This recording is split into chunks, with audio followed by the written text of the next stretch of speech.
하나님 아버지 감사드립니다. 오늘도 우리들을 기억하시고 주님 가까이 불러주시니 감사를 드립니다.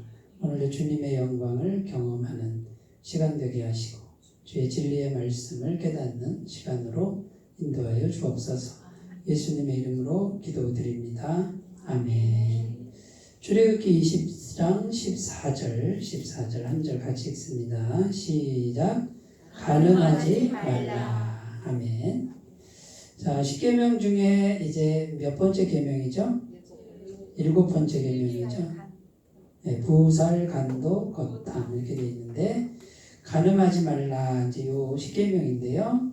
이제 성적인 부분이 들어가고 여러 가지 부분이 여기 이제 포함되어 있어요. 그래서 일단 간음이라고 하는 말의 그 정의를 우리가 좀 어떤 게 간음이에요? 어떤 게 간음이냐면 가정 바깥에서 하는 일종의 이제 일체의 성행위를 말하는 거죠. 이제 그 부분이 이제 간음이라는 건데 이제 간음하지 말라. 이게 7계명이에요. 그래서 신약 성경에는 생각만 해도 간음이라고 그랬죠, 예수님이. 그러니까 우리가 다 간음죄를 짓고 있는 거예요. 네? 간음하지 말라 그래도 안 할 수가 없는 이제 그런 현실을 우리가 인정하고 들어가자고요. 네, 나는 간음하지 않는다 이런 분이 계실지 모르겠지만 착각하는 거예요. 그러니까 우리는 10계명 앞에 서면 뭐예요? 다 죄인이에요. 다 죄인이다 이렇게 시작을 해야 은혜가 되지. 네? 네. 오늘도 또 목사님이 나 공격하네 뭐 이렇게 하면 안 돼요. 우리는 다 똑같은 죄인인데 그런데 그 하나님의 계명 앞에서는 우리가 다 죄인인데 그러면 그 죄인이 살아날 길이 있다 그거예요. 그게 복음이에요. 복음. 그래서 오늘도 뭐뭐 하지 말라 이렇게 돼 있지만 그럼 우리는 죄인이고 죽을 수밖에 없으나 그러나 그런 죄인이 살아날 길이 있다. 그게 복음인데 이게 복음의 정신으로 오늘 이제 7계명을 어떻게 이해해야 하는가 이렇게 이제 초점을 맞추시면 마음이 좀 편하고요. 그 다음에 우리가 이제 생명을 얻게 되는 시간인 거예요. 네, 10계명 앞에 서서 자꾸 자기를 죽이면 안 되고 계명 앞에 서서 죄인이지만 살아나는 말씀이 돼야 돼요. 자기를 죽이면 안 되고 나를 살리는 말씀이 됐으면 좋겠습니다. 자, 이제 여기 보면 이제 이거부터 살펴보는데요. 간음 죄를 지면은 결말이 비참해요. 결말이. 이게 아무것도 아닌 게 아니고 굉장히 비참한 결말이 온다라고 성경은 계속 말하고 실제로 우리 삶 속에서도 그런 경우를 많이 보죠. 네. 그러니까 은밀한 죄잖아요. 네, 은밀한 죄죠. 네, 뭐 흔적도 없고 그죠? 그래서 법정으로 가면은 뭐 이렇게 명확한 증거가 없기 때문에 오히려 덤태기란 말 아세요? 이렇게 오히려 덤터기입니까? 오히려 이제 소송을 건 사람이 오히려 더 죄인이 되는 경우가 많아요. 그러니까 이거는 참 쉽지 않은 문제인데, 근데 누구는 아세요? 하나님은 아신다 그 말이에요. 그래서 이제 간음죄를 질 때는 어때요? 굉장히 막 짜릿하고 막 행복하고 막 자신의 전부를 줄 것 같은 그 순간은 굉장히 짧아요. 그런데 그 후로는 계속되는 이제 비참한 결말이 따라온다. 자, 성경은 레위기 20장 10절에 뭐라고 되어 있냐면 성경 하나님의 말씀은 누구든지 남의 아내와 간음하는 자, 곧 그의 이웃의 아내와 간음하는 자는 그 간부와 음부를 반드시 죽일지니라. 자, 그러면 남자만 죽여요? 여자만 죽여요? 둘 다 죽이라고 돼 있어요. 네? 무섭죠? 그러면 이제 지난주에도 우리 살인하지 말라 했을 때 살인하면 반드시 죽여라 이렇게 돼 있죠? 자, 그러면 하나 안 하나 보자 하고 지켰다가 죽이는 게 목적이에요? 아니면 예방이 목적이에요? 예방. 하지 말라 그 말이에요. 자, 그러면 이제 이거를요. 자, 이 간음이라는 것이 공동체 내에서 막 이제 막 이렇게 많아지면 어떻게 될까요? 많아지면 역시 살인이 많아지. 복수가 많아지겠죠, 그죠? 가만히 두겠어요, 그죠? 그 다음에 이게 성적인 죄지만은 결국은 뭡니까? 그 질서를 안 지키니까 어떻게 돼요? 공동체 전체를 완전히 폭삭망하게 만드는, 네? 나 하나는 괜찮겠지가 아니라 어떻게 돼요? 완전히 공동체 전체를 무너뜨리는 죄의 씨앗이 된다라는 거예요. 자, 그러니까 이제 우리가 이 간음하지 말라라고 하는 요 부분이 공동체 전체, 크게는 나라 전체가 망할 수도 있는 죄악이고요. 성경에 보면 소돔과 고모라 멸망한 거 아시죠? 막 이렇게 화산 터져가지고 그냥 밑으로 쑥 꺼져버리죠. 도시 전체가 쑥 땅속으로 들어가 버리거든요. 네? 자, 그러면은 이제 보세요. 거기 보면은 그 소돔과 고모라에 어떤 일이 벌어지냐면 이 성적으로 굉장히 타락한 어떤 그 문화가 아주 가득해져요. 거기다 이제 동성애랑 무슨 그 미동이라는 거 아세요? 미동? 그러니까 나이 많은 사람이 남자가 어린 남자랑 이렇게 성적인 그런 게 있어요. 그러니까 막 굉장히 타락합니다. 자, 그러면 이제 그 사회는 어떻게 될까요? 이거는 뭐 인륜도 없고, 네? 뭐 부모 자식도 없고, 그냥 성적인 거에 눈이 어두워가지고 이제 막 온통 막 이렇게 더러운. 그러니까 뭐 이건 사회가 아닌 거예요. 마치 짐승하고 가까운 어떤 그런 사회가 돼버려요. 그러니까 이미 그 사회에서는 어떤 일이 벌어지냐면 힘 있는 사람만 이제 자기 욕심껏 마음껏 하는 그런 사회가 돼버려요. 약자는 계속 공격을 받고 상처를 받는 그런 사회가 되고요. 그러면 하나님은 보세요. 하나님은 뭘 보시냐면 거기에 가난한 사람 약자가 피를 흘리고 상처를 입으면 그거를 성경에는 뭐라고 돼 있어요? 하나님은 고아의 아버지이시고 과부의 재판관이시다 이렇게 돼 있단 말이에요.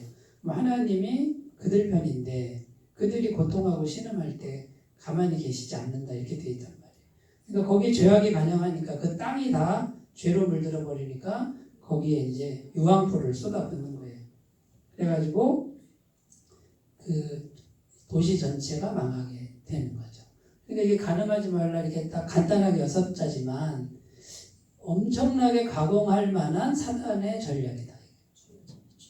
근데 지금 우리나라 사회에 이 성적인 죄가 가득한 거 아세요? 엄청 많아요. 죄송한 말씀이지만 제가 아는 교회의 안수 집사님이 애인이 7명이래요. 그런 얘기도 심심찮게 듣는단 말이에요. 그러면 교회를 다닌다고 그래서 그러면 성결하지 않는 교회 다니는 분들이 많고 사고방식이 어떻게 되어 있냐면 그래도 괜찮다라고 생각하는 크리스찬들이 굉장히 많다는 거예요. 근데 잘 생각해보면 이게 엄청나게 큰 죄악이고 공동체를 완전히 무너뜨리는 아주 가공할 만한 사단의 전략이다 라는 걸 우리가 꼭 기억하셨으면 좋겠습니다. 또 하나가 뭐냐면요, 이 간음죄를 하나님이 죽일지니라 막 이렇게 강력하게 얘기하는 것은 우상숭배와 관련이 있어요. 옛날에 가나안 땅에 그 우상들 있죠. 뭐 대표적인 게 바알이잖아요. 바알, 남편이 바알이고 부인이 아세라예요. 그러니까 이제 바알하고 아세라가 부부인데 이 바알 신을 섬기는 제사, 그 막 소를 잡고 짐승을 잡고 막 떡을 해놓고 과일 해놓고 막 제사를 지내고 막 절을 하죠. 그러다가 막 춤을 추고 그 다음에 어떻게 해요? 이제 황홀경에 빠지는 거, 막 술을 먹고 황홀경에 빠지는데 이제 결론은 뭡니까? 거기 있는 모든 사람들이 집단적으로 성관계를 합니다. 그러니까 부인이 뭐 이것 안 따집니다. 그냥 만나는 대로 하는 겁니다. 자, 그렇게 하면 바알 신하고 아세라 신이 흥분을 한대요. 그러면 이제 비를 내린다는 거예요. 하늘에서 비를 내리면, 자, 비를 많이 내리면 농사가 잘 된다는 거지. 이게 우상 숭배하는 사람들의 사고방식이에요. 그러니까 수단과 방법 가리지 않고 풍요롭기만 하면 된다라고 하는 이 풍요가 목적이 되는 신앙. 풍요 아니면 다 모든 걸 다 희생하는, 얼마든지 할 수 있는 이런 신앙은 우상 숭배라는 거예요. 자, 하나님을 믿는데도 그렇게 믿는 사람이 있을 수 있어요. 하나님 믿는데 나 잘되게만 해주면 나는 수단과 안 가리고 하겠다라고 하는 교회 다니는 사람들이 있을 수 있다. 그 사람은 하나님을 섬기는 게 아니에요. 우상 섬기는 거고 음란한 거, 영적으로 음란한 거예요. 근데 실제로 그 이스라엘 백성들이 살고 있던 시대는 우상 숭배하는 자리에는 틀림없이 집단 성관계, 집단 혼음이 있었다는 거예요. 그래서 하나님이 그들의 문화를 본받지 말고 그들의 아들, 딸과 결혼하지 마라. 왜냐하면 이미 물들었거든. 그 어떤 성적인 음란의 영이 물든 사람과 결혼하면 반드시 그 신을 가지고 들어오는데 신만 들어오는 게 아니고 그 더러운 풍수까지 가지고 들어오는 거예요. 자, 솔로몬 왕이 지혜로운 왕인데 나중에 이방 나라의 공주들하고 결혼을 하는데 자, 그 신들을 다 허용하잖아요. 그럼 뭘 허용했다는 거예요? 거기서 그렇게 더러운 행위하는 거를 이스라엘 땅에 하나님 나라의 땅에 허용했다라는 거예요. 이게 이해가 되세요? 그럼 엄청난 죄죠. 네. 공주를 위해서 별궁까지 궁까지 지어주고 마음껏 니네 신을 섬겨라라고 했다라는 거예요. 그냥 궁을 지어주고 공주랑 정략 결혼, 물론 이제 정치적 정략 결혼인데 영적으로 보면 이게 있을 수가 없는 일을 한 거야, 사실. 그러니까 지혜의 왕이긴 하지만 제가 볼 때는 안 지혜인 것 같아요. 헛똑똑인 것 같아요, 헛똑똑이. 그러니까 정말 지혜는 뭐예요? 여호와를 경외하는 게 그게 지혜라고 성경에 되어 있는데, 그러니까 결국은 나라가 두 쪽이 나고 결국은 북이스라엘 나라가 망하게 돼. 서서히 망하지만 여기서부터 출발하는 거다, 그 말이에요. 그러니까 우리가 그냥 이거를 대수롭지 않게 생각할 게 아니라 가동할 만한 사단의 공격 무기고 전략이다라는 걸 우리가 분명히 알았으면 좋겠습니다. 자, 잠언 6장 32절 35절 여인과 간음하는 자는 무지한 자라 이것을 행하는 자는 자기의 영혼을 망하게 하며 그 다음에 상함과 능욕을 받고 부끄러움을 씻을 수 없게 되나니 남편이 투기로 분노하여 원수 갚는 날에 용서하지 아니하고 어떤 보상도 받지 아니하며 많은 선물을 줄지라도 듣지 아니하리라.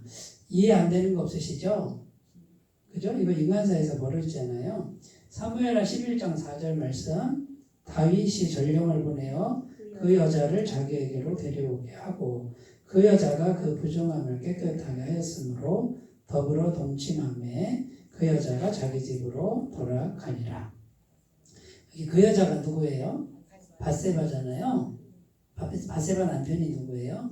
우리아라는 부하장수, 충성스러운 부하장수 아내를 데려다가 부하장수는 지금 전쟁터에 나가서 목숨 걸고 싸우고 전쟁하고 있는데 왕은 낮잠 자다가 일어나서 옥상을 거닐다가 여자가 벌거벗고 목욕하고 있네. 제가 볼 때는 밧세바가 유혹한 거죠. 그런 썰이 많아요. 네. 그렇게 얘기한다. 다 보라고 그러는 거 아니야. 특히 왕궁에서 보면 보이는 위치에 있는 거 알았을 거 아니에요. 옥상에 가가지고 벌거벗고 목욕하면은 왕이셔 나 좀 봐주세요 그런 거지. 근데 거기에 넘어갔잖아. 네? 이때 어떤 영이 역사했냐면 간음의 영이, 음란의 영이 역사를 했다 그 말이에요. 근데 다윗이 보기에 심히 아리따워 보이는지라 이렇게 돼 있어요. 그래가지고 이제 데려다가 이제 동침을 했는데, 네? 밧세바가 거부했다더라 이렇게 안 돼 있단 말이에요. 네? 그래서 임신을 해서 아기를 가졌죠. 그러니까 다윗이 어떻게 해요? 그 죄를 숨기려고 우리아 장수를 불러들입니다. 불러들여서 야, 너 수고가 많다 하고 이제 음식을 막 차려주고 술도 먹이고 오늘은 너희 집에 가서 자라.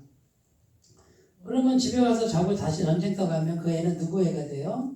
우리 애가 되는 이렇게 이제 꾸몄는데 이 우리아가 안 가는 거예요. 아니 우리 지금 장동들은 지금 저기서 피 흘리며 죽어가고 있는데 내가 어찌 부인과 함께 가서 동침을 하겠습니까? 있을 수가 없나이다 했단 말이에요. 얼마나 충성돼요. 근데 그 다음날 또 했단 말이에요.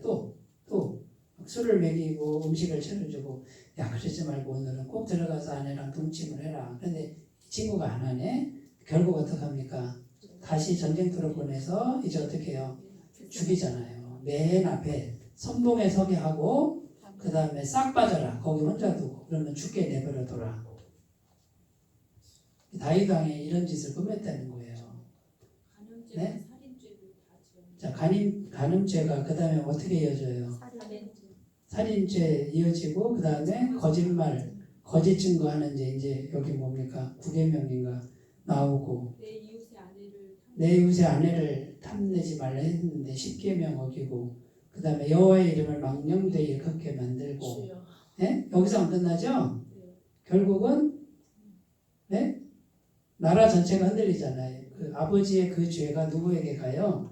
자식들에게 가는데 네가 사람을 그렇게 죽였으니까 너희 집안에 칼날이 끊이지 않을 것이다. 결국은 이복 아들 큰아들하고 아도니아하고 다말이죠. 예쁜 딸 이복 남매 간에 근친상간 벌어지고 다말 오빠가 압살롬인데 압살롬이 또 아도니아를 죽이고 이 압살롬이 또 아버지를 죽인다고 쿠데타 일으키고 이게 그 다음 벌어지는 인생의 역사예요. 그래서 성경이 이걸 왜 다 기록했을까요? 어디서부터 시작이에요? 여기서부터 시작이잖아요. 이게 엄청난 그 가공할 만한 사단의 전략이고 나라 전체를 쑥대밭을 만들고 다윗이라는 한 영혼을 완전히 그냥 영혼을 그냥 죽여버리는 그 전략이 이 전략이라는 거예요. 그런데 다행히 다윗이 회복을 하죠. 네. 근데 그 평생 그 상처를 안고 살아야 돼. 성경 잘 보면요. 그 트라우마에서 못 벗어나, 이 다윗이. 그런데 하나님은 다윗을 사랑하셔서 다윗의 후손에서 예수님이 나오게끔 섭리를 하셔요.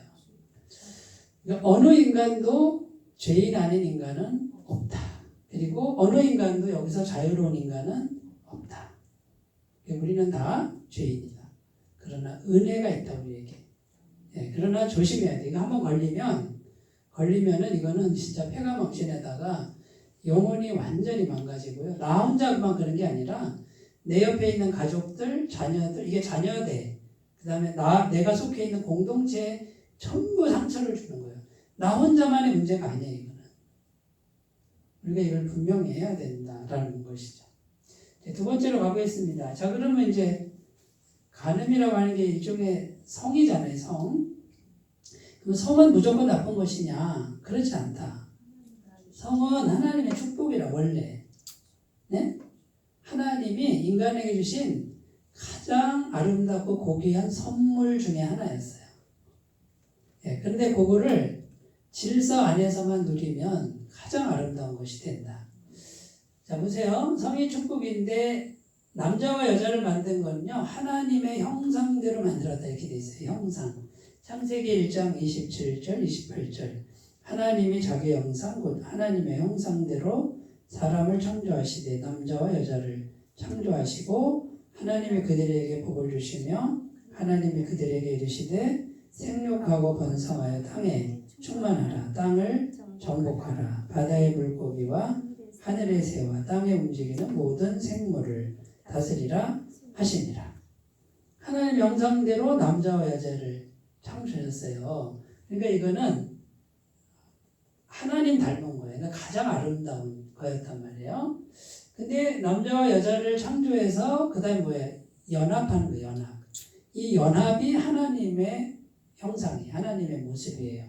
창세기 2장 18절 여호와 하나님이 이르시되 사람이 혼자 사는 것이 좋지 아니하니 내가 그를 위하여 돕는 배필을 지으리라 하시니라. 그러니까 혼자 있는 거는 하나님의 뜻이 아니고 누군가 같이 있는 거예요. 근데 돕는 배필 이렇게 돼 있어요.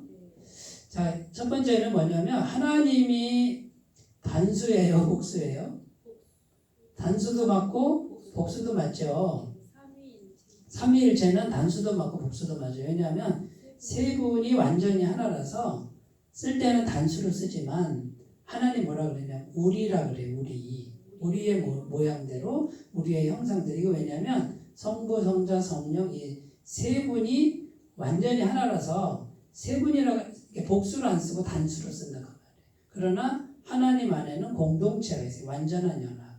그러면 이 하나님의 형상과 남자와 여자 둘이죠? 거기에 누가? 하나님의 영이. 무슨 말씀인지 아시겠죠?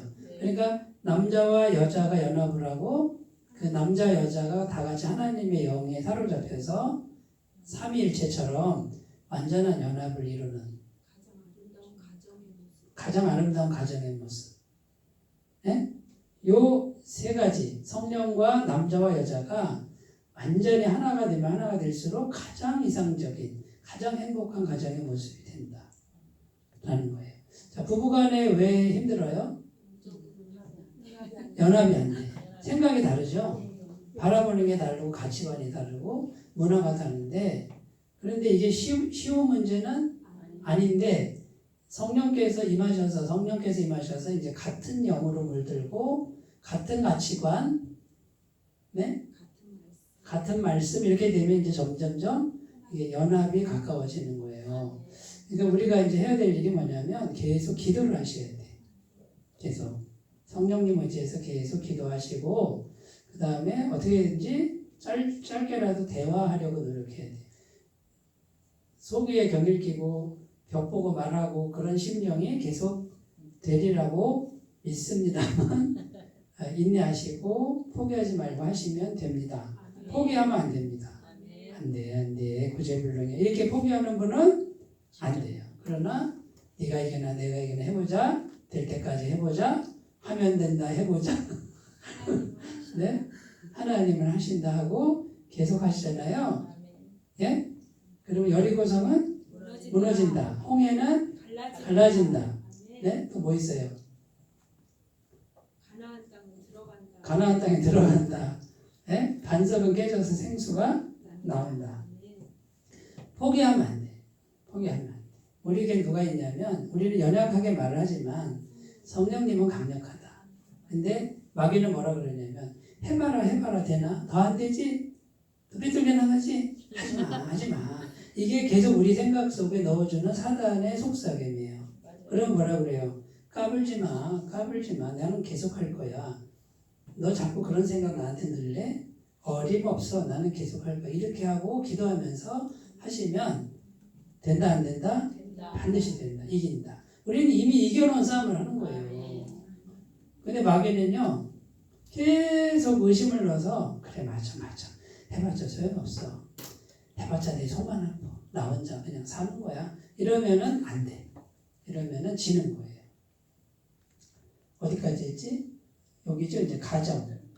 창세기 2장 23절 24절 미리 다 설명해버렸네요. 아담이 이르되 이는 내 뼈 중에 뼈요 살 중에 살이라. 이것을 남자에게서 취하였은즉 여자라 부르리라 하니라. 이러므로 남자가 부모를 떠나 그의 아내와 합하여 둘이 한 몸을 이룰지로다. 한 몸을 이루는데 에베소서에 보면 내가 부부간의 얘기를 하는 게 아니다. 교회와 그리스도에 관하여 얘기하는 거다 하면서 예수님과 우리 사이의 관계와 부부간의 관계를 똑같이 봤어요. 똑같이. 네. 그리고 아담이 여자를 딱 봤을 때 뭐라 그러냐면 너무 막 감탄을 하는 거야. 너무 사랑스럽고 예쁘고 막 그냥 너무 좋아가지고 이는 내 뼈 중에 뼈요 살 중에 살이라. 이건 최고의 찬사였어요. 죄가 없을 때. 근데 딱 쳐다보면 뭐예요? 아이고 참. 이렇게 이제 되면은 뭐가 되냐면은 이건 뭐냐면 죄가 그 사이에 들어와서 그런 거예요. 그게 조금 들어왔다가 이제 그게 점점 이제 자라나니까 거리가 점점 멀어지는 것 뿐이에요. 그러나 잘 보면요 은혜로 보면 내 뼈 중에 뼈요 살 중에 살이라는 게 조금 보여요. 그게 보이시는 은혜가 있으시기 바라겠습니다. 자, 그러니까 이제 원래는 하나님의 가장 아름다운 축복이었다. 지금도 마찬가지다. 자, 세 번째로 갑니다. 자, 이제 영의 작용, 제가 강조하는 게 뭐예요? 뒤에 영이 있다고 말이에요. 사단의 영 아니면 성령, 하나님의 영 두 개가 있어요. 자, 음란의 영이라고도 하고 간음의 영이라고도 하고 그래요. 그러면 이렇게 이 간음의 영, 음란의 영이 어떤 역할을 하냐면 첫 번째는 죄를 짓게 합니다. 이 죄가 뭐냐면 죄의 정의가 뭐라고 그랬죠? 하나님과의 단절된 상태라 이거예요. 네. 그러니까 애기 엄마하고 애기하고 떨어져 있는 상태. 애기 엄마가 애기를 안고 있는 상태는 뭐예요? 그거는 죄가 해결된 상태. 연합의 상태. 그러니까 이 간음의 영은 뭐라고 그러냐면 하나님과 떨어지게 만들어. 그러니까 자꾸 말씀을 왜곡시키는 거예요. 요한일서 3장 8절 죄를 짓는 자는 마귀에게 속하나니 마귀는 처음부터 범죄함이라. 하나님의 아들이 나타나신 것은 마귀를 멸하려 하심이라. 그러면 이제 이 간음의 영이 어떻게 하냐는 거냐면 해도 괜찮아라고, 무슨 말인지 알겠죠? 하나님 말씀을 하면 안 된다 이렇게 되어 있는데 이 음란의 영은 해도 괜찮아라고 합리화하는 생각을 계속 넣어줘요. 두 번째, 탐욕이에요. 이 음란의 영이 역사하는 게 뭐냐면 갖고 싶어해. 욕심을 내게 만들어. 내게 아닌 거를 갖게 만들죠. 골로새서 3장 5절 그러므로 땅에 있는 지체를 죽이라고 음란과 부정과 사욕과 악한 정욕과 탐심이니 탐심은 우상숭배니라. 자, 탐심이 우상숭배라고 되어 있죠. 그러니까 하나님이 허락하신 그 안에 내가 머물러 있어야 되는데 이제는 내게 아닌 걸 더 가지려고 하는 그걸 탐심인데 그게 우상숭배와 같다는 거예요. 근데 여기 보면 땅에 있는 지체 목록을 보면 첫 번째가 음란, 부정 같은 성적인 범죄예요. 사욕, 악한 정욕. 자 보세요. 음란하고 뭐하고 연결되냐면 탐욕하고 연결이 되는 거예요. 이게. 욕심내는 거예요. 욕심. 내게 주신 만큼 내가 그 안에 머물러 있어야 돼. 그걸 넘어가면 욕심이 되는 거예요. 근데 이게 연결되어 있다는 걸 꼭 아셨으면 좋겠어요. 세 번째는 거짓인데 음란의 영이 자꾸 속이는 거예요. 여기 죄를 짓게 하는 거랑 똑같죠. 자, 창세기 3장 4절 5절 뱀이 여자에게 이르되 너희가 결코 죽지 아니하리라. 너희가 그것을 먹는 날에는 너희 눈이 밝아져 하나님과 같이 되어 선악을 알 줄 하나님이 아심이니라. 하나님은 먹으면 선악을 알게 하는 나무의 씨와 먹으면 반드시 죽는다. 그런데 마귀가 와서 뭐라 그래요? 안 죽어. 얼마나 행복한데 눈이 밝아져 하나님처럼 되는 거야. 그런데 하와가 홀딱 넘어갔죠. 네? 이게 이제 마귀가 하는데 역시 음란의 영도 똑같아요. 해도 괜찮아. 얼마나 행복한지 몰라. 그게 진짜 사랑이야. 이렇게 이제 그리고 계속 속여요. 뭐라고 속이냐면 이제 정말 내가 불행한 이유는 내 배우자 때문이라고 자꾸 거짓을 넣어요. 그래서 나하고 맞는 배우자만 제대로 만났으면 나는 행복했을 텐데 라는 생각을 자꾸 넣어요. 그런 생각 들 때가 있잖아요. 그런데요 막상 또 막 그냥 뿅 가는 사람을 만나서 살아보면 제가 볼 때 1년도 못 갑니다. 그 인간이 그 인간이에요. 다 사람은 죄인이기 때문에. 그러면 또 이제 뭘 느끼냐면 내가 잘못 만났나 봐. 다른 곳에 다른 사람이 있을 텐데 이번에 내가 눈이 삐었지 잘못한 거야. 그럼 또 다른 사람 또 찾게 돼 있어요. 자, 그런데 이제 계속 찾는다 그래서 정말 행복할까요? 사마리아 여인처럼 끝도 없어요. 자, 우리의 영혼을 만족시켜 주실 수 있는 분은 한 분밖에 없어요. 하나님밖에 없어요. 자, 행복한 가정을 들여다보면요. 자, 행복한 가정 들여다보면 어떻게 생각하냐면 자기 배우자에 대해서 감사함을 느껴요. 그러나 그 배우자가 자기 마음을 다 만족시켜 준다고 생각을 안 합니다. 서로가. 왜요? 인간은 마음을 만족시켜 줄 수 있는 그런 존재가 아니에요. 오히려 귀찮은 존재예요. 내가 더 섬겨야 될 존재라. 그게 인간이에요. 근데 되게 행복해 보이는데 가서 그 행복의 원인이 뭐냐면 서로 상대방의 배우자에게 그렇게 큰 기대를 안 해요. 그냥 섬겨요. 솔직해요. 그러나 그러면 그 빈자리를 뭘로 메꿔요? 주님의 영으로 메꾸는 거예요. 하나님의 사랑으로 메꾸는데 요게 안 되시는 분들은 계속 공허함을 느낍니다. 그럼 그 공허함이 항상 우리에게 있기 때문에 그 틈을 거짓의 영, 음란의 영이 들어와서 속이는 거 어떻게 속여요? 배우자가 그래서 그래. 너의 남편이 그래서 그렇고 너의 아내가 그래서 그래. 새로운 대상을 만나면 행복해질 거야 라고 속이는데 남들 보니까 그렇게 행복하게 사는 것 같거든. 그러니까 내가 이제 감행을 하는데 감행을 해보니까 결국은 내가 잘못 알은 거지. 그러나 그때는 이미 늦은 거예요. 이미 죄를 짓고 말았다 그 말이에요. 그럼 한 번 죄 짓는 게 어렵지 두 번, 세 번은 너무 쉽다. 이렇게 되는 거예요. 그러니까 여기에 속으면 안 돼요. 음란의 영은요 굉장히 잘 속여요.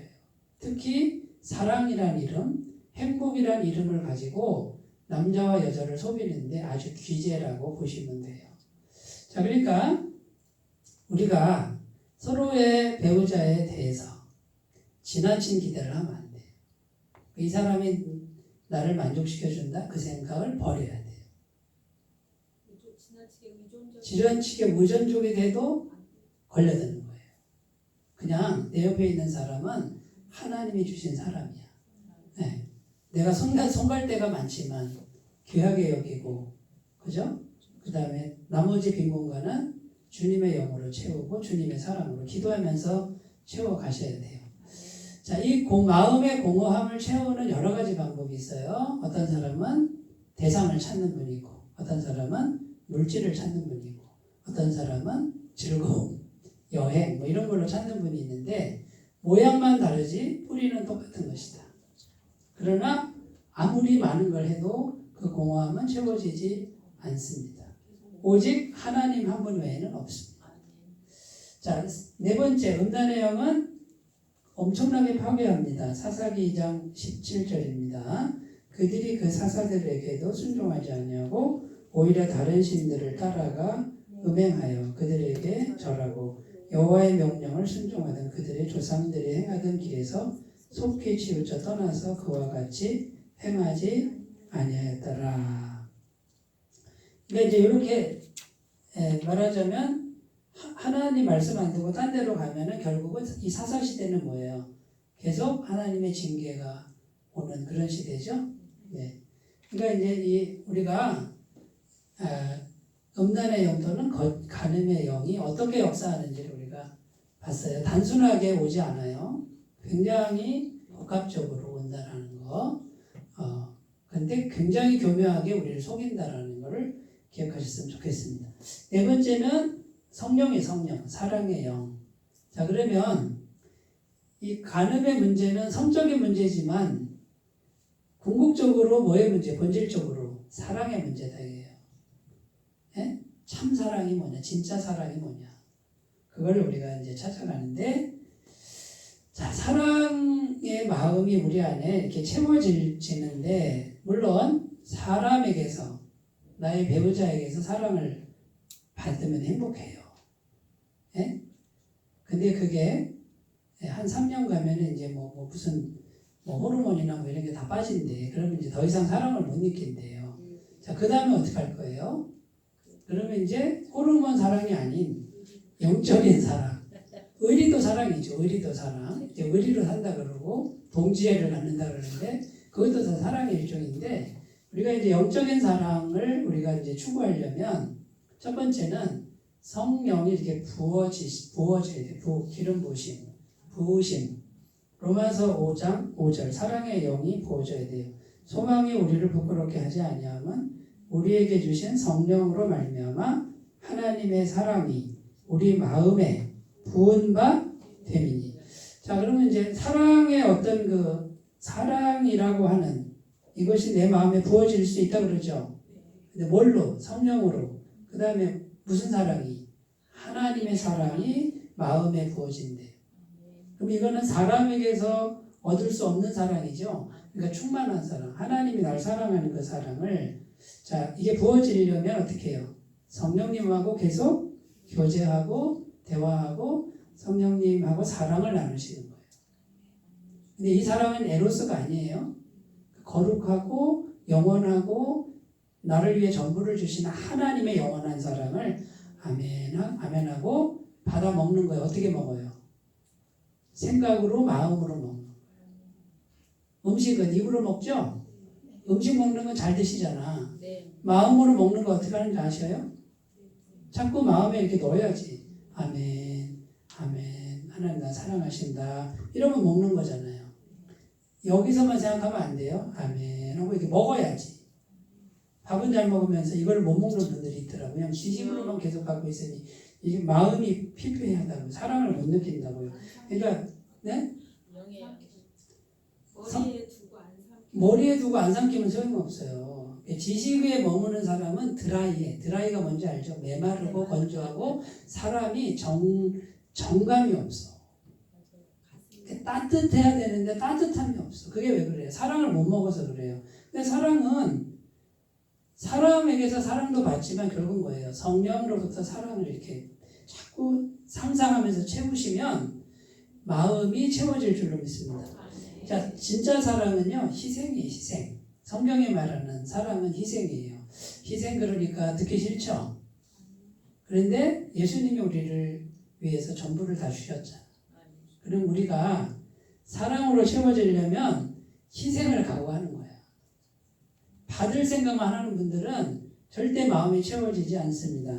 고린도전서 13장 4절 5절 사랑은 오래 참고 사랑은 온유하며 시기하지 아니하며 사랑은 자랑하지 아니하며 교만하지 아니하며 무례히 행하지 아니하며 자기의 유익을 구하지 아니하며 성내지 아니하며 악한 것을 생각하지 아니하며. 자, 우리가 인간의 힘으로 할 수 없죠? 성령을 자꾸 먹어야 돼. 이렇게 나를 사랑하는 영원한 사랑을 먹으면 성령님의 마음이 내 속에 와서 희생이 가능해져요. 조금 가능해지고 조금 더 있으면 더 가능해지고. 그러니까 인간적인 노력으로는 안 돼요. 그러나 본질은 희생이다. 나를 내어줄 때 행복해요. 받으려고만 할 때는 불행해요. 세 번째 진실입니다. 진실. 마가복음이 아니고 야고보서. 예? 약이에요, 약. 야고보서 1장 16절 17절. 내 사랑하는 형제들아 속지 말라. 온갖 좋은 은사와 온전한 선물이 다 위로부터 비틀의 아버지께로부터 내려오나니 그는 변함도 없으시고 회전하는 그림자도 없으시니라. 그러니까 하나님이 주시는 건요 너무 깨끗해. 네? 더러운 게 하나도 없어. 회전하는 그림자도 없이 깨끗한 것만 우리 마음에 부어주신다라는 거예요. 이게 사랑의 영이에요. 그런데 음란의 영은 뭐예요? 깨끗하지 않은 걸 하라 그러죠? 합리화해가지고. 그러면 분별이 가능하시죠? 그래도 넘어가는 사람들이 수두룩해요. 근데 하나님의 영은 절대 더러운 건 없어요. 100% 깨끗해. 마지막 네 번째, 하나님의 영은 생명이다라는 거예요. 사도행전 2장 44절 46절. 믿는 사람이 다 함께 있어 모든 물건을 서로 통용하고 또 재산과 소유를 팔아 각 사람의 필요를 따라 나눠주며 날마다 마음을 같이하여 성전에 모이기를 힘쓰고 집에서 떡을 떼며 기쁨과 순전한 마음으로 음식을 먹고. 자, 이제 여기 보면 생명인데 내가 가진 거를 소유를 다 나눠주죠? 그럼 뭘 이기는 거예요? 탐욕을 이기는 거죠? 여기 음란의 영은 탐욕 그랬잖아요. 내 거 아닌 걸 자꾸 가지려는 속성이 있어요. 근데 성령은 뭐예요? 내가 가진 거를 다 나눠줘 버려요. 그러니까 지금 이 간음의 영과 사랑의 영이 싸우는 거죠. 우리 안에서 싸우는데 우리는 누구 편을 들어야 되냐면 사랑의 영의 편을 들어야 돼요. 그래서 성령 충만한 초대교회 공동체는 자기 소유를 자기 거라 안 하고 교회에다 다 내놓고 서로 같이 쓰는, 예? 아깝지 않은 마음이 왜 없었겠어요. 근데 성령이 충만하니까 그걸 다 내놓을 수 있었다라는 거예요. 그래서 핍절한 사람이 한 사람도 없었다라는 것이죠. 자, 그래서 이 마음의 공허함을 채우는 것은 사랑의 영밖에 없고, 이 공허함을 성령으로 채우시는 분들은 탐욕도 이기게 되고, 그 다음에 거짓도 이기게 되고, 예? 그다음에 내 것을 나눠줄 수 있게 되고, 희생도 하게 되고, 이렇게 될 줄로 믿습니다. 자, 그러니까 이제 우리가 오늘 가늠하지 말라 이 제목으로 제 7계명을 생각해 봤는데, 정리를 해볼게요. 이 가늠하지 말라는 그냥 평범한 계명이 아니에요. 전체를 다 완전히 무너뜨리는 가공할 만한 사단의 전략이라는 거, 그 다음에 우상숭배와 관련이 있다는 거, 이걸 좀 생각하시고 우리가 자신을 잘 지키셨으면 좋겠고, 마음의 공허함의 문제를 물론 좋은 인간관계 잘 가꿔야 되겠지만 성령 하나님을 자꾸 그 사랑을 마음으로 먹는 것으로 채우셨으면 좋겠고, 이제 그 성령의 능력으로 자신을 이렇게 나눠주는 삶으로 나아가시면 오히려 더 사랑 충만한 삶이 될 줄로 믿습니다. 기도하겠습니다. 하나님 아버지, 제 7계명 가늠하지 말라, 이 말씀 우리가 잘 기억하고 날마다 승리하도록 도와주옵소서. 예수님의 이름으로 기도드립니다. 아멘.